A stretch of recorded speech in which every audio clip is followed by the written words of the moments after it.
पिपिली जयसपाटना छक निकट रे भांगिला केनाल बंध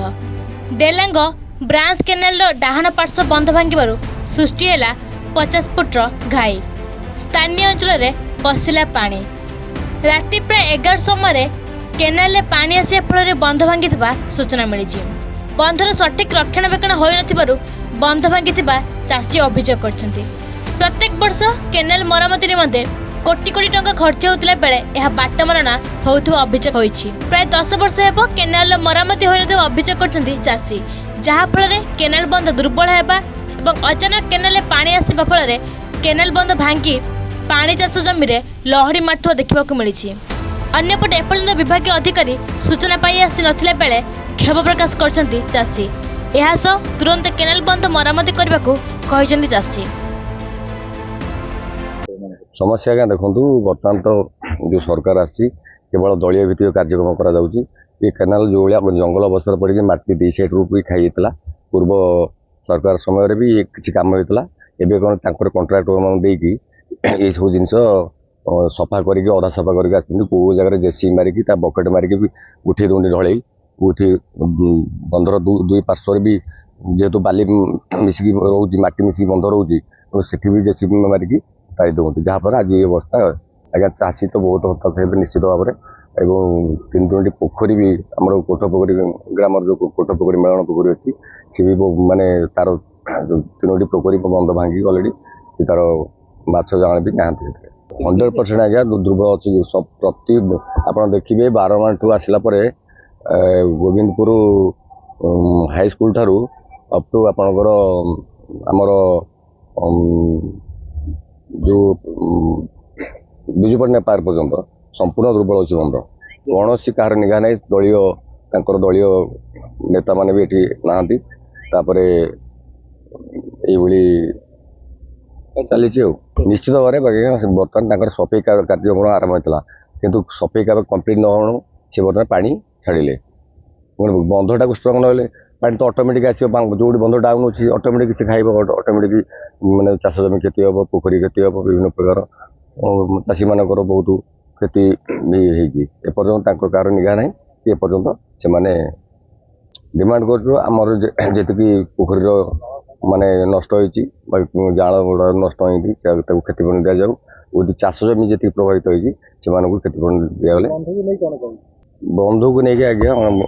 इमिडिएटली आमको आज माने गत राति 9:30 10टा भितर बंध भांगी आम गत राति सरपंच को रिक्वेस्ट करूँ सरपंच आसिक आमर जो जंत्री अच्छा आमर इरिगेशन डिपार्टमेंटर संगे पानीटा बंद करते एपर्यंत 14 घंटा बीतीगला कहार डिपार्टमेंट ना कौन अधिकारी प्रशासन किसी या गुरुत्व देना चाष समय आज्ञा कौन जुलाई 10 ରୁ 15 भितर पानी आसा कथा एक पानी लेट रे आसला 2 रे पानीटा भी एत हाइट पानी काली मु 4टा बेले बिलू धान रुआ हे जेहेतु धान रुआ टाइम धान बिल बुली गला बेलू चाखंड खंड था बुड़िया मुझे ये बोले भांगी भाविली राति तो 11टा 10:30 भितर भांगी भांगी फोन फान करके आसिक आम गाँव छुआ आसिले क्लब पिला आसिक फोन फान कले आमर एसडीओ को जेकी फोन करके पानी बंद है पानी सकाल भी चलता ये टे कमी भांगे आज्ञा ये गाड़िया जो देखुंती ये गाड़िया मटी बुआ होता मटी बुआ होता सी एपटे बाट करते बाट करपटे गाड़ी नबाणिया करते खाली गाड़ी नबाणिया करते सी कौन कर अल्प मटी पकई गले मटी पकई ना डोजिंग टे भल भाव चिपी देते तापर मईसी आज्ञा ये उठते आज्ञा जलसेचन विभाग आम तो से विषय जानू जेहेतु कोठ गाड़िया मटी उठूला ये कौन ये करी देखा कथा ना यहाँ कौन आज्ञा मटी उठार बाट जलसेचन विभाग देखा कथा ना से सबुदिन ये जी आसा कर जलसेचन विभाग से सबुदिन एपटे जी आसा कर देखी ना 10 दिन 15 दिन लगे मटी उठिला चाषी आज्ञा हताश है जो गाड़िया कर तार 5 लाख टकर जाल आज्ञा चाष आज्ञा 2-3 दिन खूब है 5 दिन भर ना तो चाषी हईराण हो धान यहीपट गहिर जहाँ देखते पानी माड़ी सेपट गहिर को पानी उठिनी जमा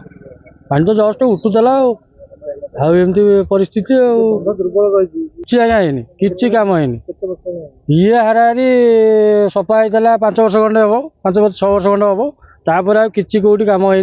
ମାଟି ବି କେଉଁଠି ଯେ ଯେଉଁ ମଇଁଷି ଫଇଁଷି ଯାଉଛନ୍ତି ଇଏ କରୁଛନ୍ତି ମାଟି ଫାଟି ପଡ଼େ ଏ ଘାସ ଫାସ ସଫା ହେଇ ଏ ଘାସ ସଫା ହେବନି ସିମେଣ୍ଟ ଭିତରୁ ପାଣିଟା ଯିବ ଘାସ ସଫା ହେବନି କିଛି କେଉଁଠି ସଫାସଫି କିଛି ନାହିଁ।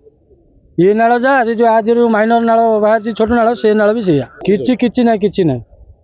ଖାଲି ଆସୁଛନ୍ତି ଏଇପଟେ ଯିବା ଆସିବା କରୁଛନ୍ତି ସବୁବେଳେ। ତମେ ଦେଖିଲ ଏଇଠି କାଲି ପାଣିଟାକୁ ହାଇଟ୍ କରୁଛ ଇଏ କରିବା କଥା ନୁହଁ। ଭାଙ୍ଗିଲା ତା ଗୋଟେ ଚାଷୀ ନଷ୍ଟ ହେଲା ନା ଜାଳ ତକ 5 ଲକ୍ଷ ଟଙ୍କାର ଜାଳ ଚାଲିଗଲେ। ଆଜ୍ଞା ଆମେ ଗାଡ଼ିଆ ସଫା କରିକି ଜାଳ ଛାଡ଼ିଦେଲୁ। ପାଣି ଆସୁନଥିଲା ବର୍ଷା ପାଣିରେ ଆମେ ଜାଳ ଛାଡ଼ି ଦେଇଥିଲୁ। ତାପରେ ପାଣି ଆସିଲା ବେଳକୁ ଅତି ଓଭର ପାଣି ହେଲା। ଓଭର ପାଣି କାହିଁ ଆଜ୍ଞା ହେଲା ଇଏ ଭିତର ସଫା ହେଲାନି ଘାସ ଫାସ ହେବାରୁ ଜାମ୍ ହେବାରୁ ଏଠି ମଇଁଷି ଟିକେ ଯିବା ଆସିବା କରନ୍ତି। ସତ କଥା ମଇଁଷି ଏପଟେ ଯିବା ଆସିବା ଜାଣିନାହାନ୍ତି। ମଇଁଷି ଯିବା ଆସିବା ଟିକେ ଡାଉନ୍ ଥିଲା ପରେ ବୁଡ଼ି ଯାଇଛି ଆଉ କ'ଣ ବୁଡ଼ିଗଲା ତ ମେଲା କରିଦେଲା ଆଉ କ'ଣ ଆମେ ତ ଦେଖିନୁ ନା 11ଟା 12ଟା ରାତିରେ ହେଲା ଆମେ କ'ଣ ଜାଣିବୁ। ମୋ ପାଖକୁ ଫୋନ୍ କଲା ଯେତେବେଳେ 11:30 ରାତିରେ ଫୋନ୍ କଲା। ତା ତଳେ ଥିବ ଆଜ୍ଞା କହିହେଉନି ଏଇ ସାଇଡ଼୍ରେ ସେଠି ତ ଗୋଟେ ଗଳିଆ ଅଛି ଏଇ ନଡ଼ିଆ ଗଛ ପାଖରେ ଗୋଟେ ଗଳିଆ ବି ଅଛି। ଆମେ ଗଲା ବର୍ଷ ମାରିଥିଲୁ ଏ ବର୍ଷ ବି ଅଛି ଗୋଟେ। କ'ଣ ହେବା ଦରକାର ବର୍ତ୍ତମାନ ସେ ଗଳିଆ ମାରିବା ଦରକାର କରୁଛି। ସେ ଗଲା ବର୍ଷ ନା 13 ବର୍ଷ କହିଥିଲୁ ସେ ଭର୍ତ୍ତ ବିଶାଳ ଆସିକି ସେଭଳି କରିଥିଲା ଲୋକ ପଠେଇ। ହଁ ଆଗରୁ ସଫା ଥିଲା ଏଇ ବର୍ଷ ତ ବେଶୀ ଜଙ୍ଗଲ ହେଇଛି। ଖରାଦିନେ ପାଣି ଦେଲାନି ତ ଏଇ ଜଙ୍ଗଲ ହେଇଗଲା ଆଉ। ପୂର୍ବରୁ ସଫା ହେବା କଥା ପାଣି ଏତେ ହଁ ଖରାଦିନେ ସଫା ରହେ। ଖରାଦିନେ ତ ପାଣି ଦିଏ ନା ଏତେ ଘାସ ହୋଇନି। ଏ ଯେଉଁ ଖରାଦିନେ ପାଣି ନଦେଲା ତାହେଲେ ସଫା ଜଙ୍ଗଲ ହେଇଗଲା। କରିଥିଲେ କାମ କାହିଁ ଭାଙ୍ଗିଥାନ୍ତା ଆଜ୍ଞା। ପିପିଲୁ ପ୍ରସନ୍ନ ମରାଣଙ୍କ ରିପୋର୍ଟ ଏନ୍ ଓଡ଼ିଶା।